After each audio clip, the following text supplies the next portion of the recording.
L'ennemi brandit un énorme marteau et le balança vers la sœur. Le jeune frère derrière elle sortit soudain un grand couteau tranchant. Il frappa le marteau qui était classé 7e au classement national des armes. Le jeune frère n'utilisa que la moitié de la puissance du grand couteau, et projeta immédiatement l'adversaire au sol. Il s'avéra que le jeune frère tenait l'arme classée numéro 1, le grand couteau. Tout le monde fut extrêmement surpris. Ce grand couteau numéro 1 avait disparu depuis 20 ans. Comment pouvait-il se trouver entre les mains de cet homme ordinaire devant eux? Tout cela remonte à il y a 20 ans. Le jeune frère n'était encore qu'un petit garçon. Ce jour-là, il observait son père forger un grand couteau avec sa mère. Grâce aux efforts acharnés de son père, il forgea finalement le grand couteau classé numéro 1. Mais à ce moment-là, les ennemis de son père arrivèrent soudainement. Ils voulaient tuer et voler le couteau. Ses parents résistèrent farouchement, mais les ennemis tuèrent cruellement ses parents. Mais heureusement, le jeune frère s'échappa du manoir grâce à l'aide de ses parents. 20 années s'étaient écoulées. Après s'être échappé du manoir, le jeune frère trouva le dieu de la guerre. Il s'entraîna sous sa tutelle pendant de nombreuses années. Finalement, il maîtrisa l'usage du grand couteau. Il fit immédiatement ses adieux au dieu de la guerre, car il allait descendre de la montagne pour retrouver sa famille. Bien que le jeune frère ait perdu ses parents, il lui restait encore une sœur aînée et un grand-père.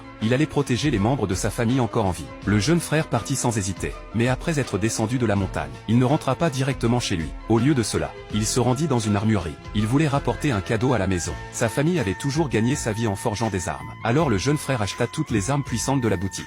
À ce moment-là, une belle femme entra dans la boutique.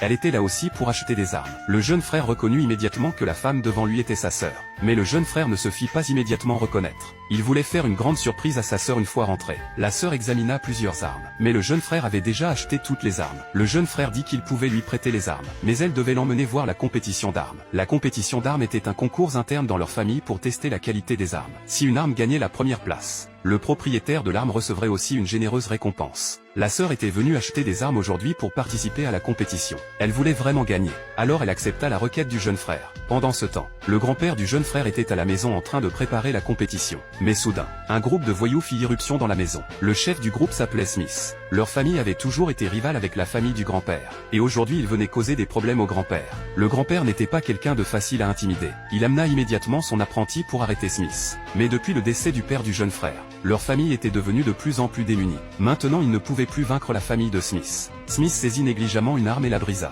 Il se moqua en disant que ce que le grand-père forgeait n'était que de la camelote.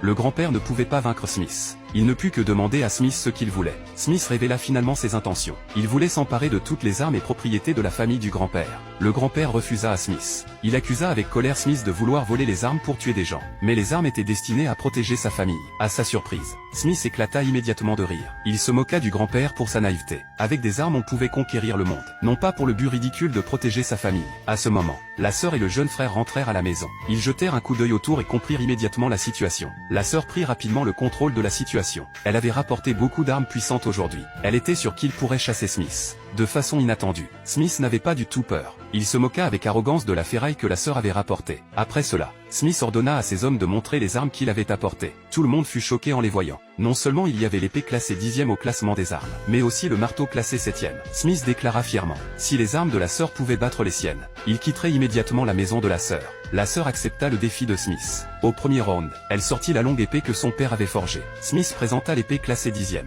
Les deux propriétaires d'armes commencèrent immédiatement leur duel. À la surprise générale, l'épée classée 10e perdit en fait. La sœur sourit avec confiance. Elle dit à Smith de partir rapidement. Furieux, Smith envoya le propriétaire du marteau se battre. Ce marteau était vraiment à la hauteur de son rang de 7e arme. Le propriétaire du marteau vainquit l'adversaire d'un seul coup. D'autres partisans de la sœur s'avancèrent aussi pour défier. Malheureusement, ils perdirent tous. Le marteau brisa toutes les armes en morceaux. Un des fragments vola inopinément vers la sœur. L'instant d'après, le jeune frère plaça le grand couteau devant sa sœur. Les fragments s'arrêtèrent instantanément. Tout le monde fut extrêmement surpris. Ce grand couteau enveloppé dans un chiffon avait réussi à résister à l'attaque du marteau. Le jeune frère sourit fièrement. Après tout, il tenait le grand couteau classé numéro 1. Mais Smith n'avait pas peur du tout. Il se moqua du jeune frère pour sa vantardise. Le jeune frère était sur le point de donner une leçon à Smith, quand la sœur l'arrêta soudainement. Elle ne voulait pas que son frère prenne le risque. La sœur leva gracieusement sa lance à pompon rouge. Elle allait personnellement défier le marteau. Mais malheureusement, même si la sœur était habile, le marteau de l'ennemi était tout simplement trop puissant. La sœur fut rapidement vaincue. À ce moment, le jeune frère changea le cours de la bataille d'un seul coup. À ce stade, tout le monde dut croire que le couteau que tenait le jeune frère était vraiment la légendaire épée numéro 1 au monde.